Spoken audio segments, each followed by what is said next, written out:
So Stu, Manchester City on Sunday is going to be your final game on Fulham's coaching staff. Can you talk us through why you've taken this decision and why this felt like the right time to do so?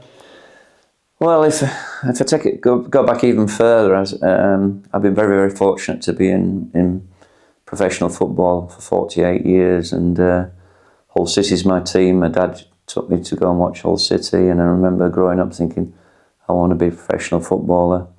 I got that opportunity at Nottingham Forest. I had 14 years as a player there, and then since then I've had 34 years in management. So the reason why is because I've been involved in football so much.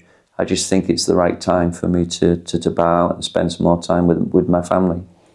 Yeah, absolutely. And you've spent the better part of a decade at Fulham these last 10 years. It kind of feels like the end of an era in that respect.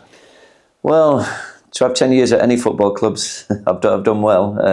To be fair, I had 10 years at 10 years at Southampton.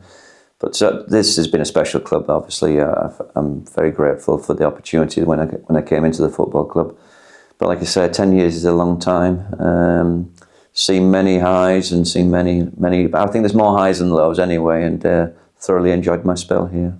Yeah, I mean, when you first joined, we were in the process of looking for a new head coach. You actually took charge of, I think it was 5 first-team games while that process was ongoing. What are your memories of that time at Fulham? I remember coming in. I'd lost my job at Sheffield Wednesday, and Mike Rigg asked me to come in and sort of hold the fort while they had the opportunity looking for a manager. And I just felt with the talent and the quality that was here, they were just sort of lost direction really. So the quality was here. It was just a case of just organising them. Getting the intensity in the training back properly, getting the best out of the players. The only disappointing thing I felt was that Slav got the rewards of the Rotherham 4-1 win when he was sat in the stands.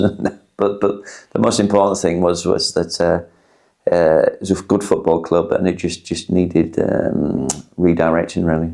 I remember that game, Corley Woodrow brace, I think. Yes, yeah, it did. Yes.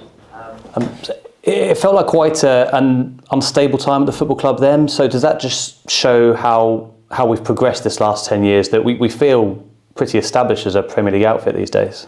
Yeah, again, I think when I first came in 10 years ago, the expectation was high from the club's point of view. But I think it's just a case that the players just needed reminding the job that we're in, and we needed to be successful to compete. And what has happened, 3 promotions in that period, in the 10 years I've been here. We've had Tom Kearney's goal at Wembley against Aston Villa. We've had John Bryan's wonderful free kick.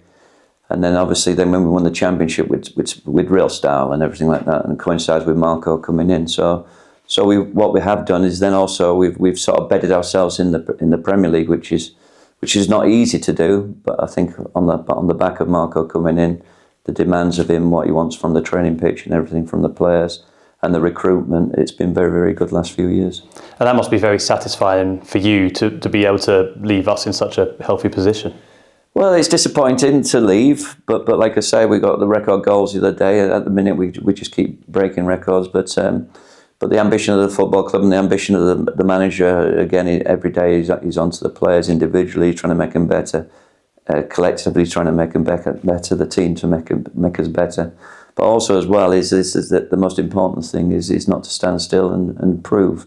And the most important thing, like I say, is that we've done that, but we've got to kick on even more so.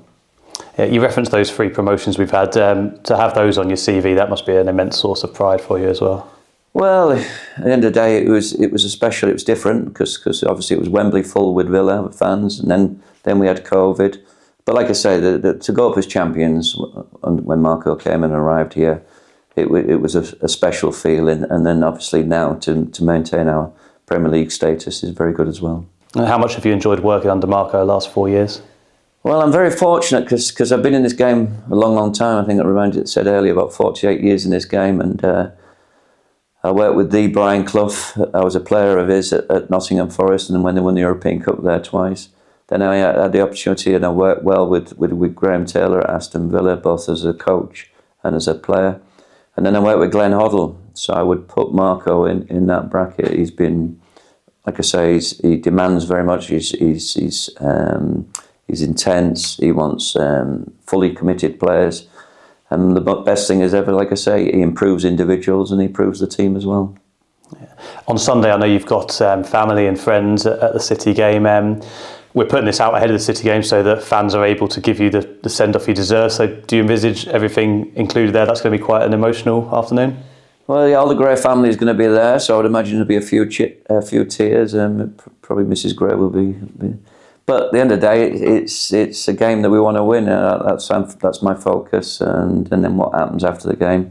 Obviously, we'll have the lap of appreciation with the players and the family. So it's going to probably be a sad moment for me, but probably a better moment with a home win. Yeah, absolutely. And just finally, can you tell us at all what's next for Stuart Gray? What's next for Stuart Gray is a holiday. To relax, spend more time with my family, spend more time with our grandchildren, and watch this space, really. Brilliant, very well deserved. And Stu, on behalf of everyone who works here and all the fans, it's been a pleasure the last 10 years, and wishing you all the best. I appreciate that, thank you.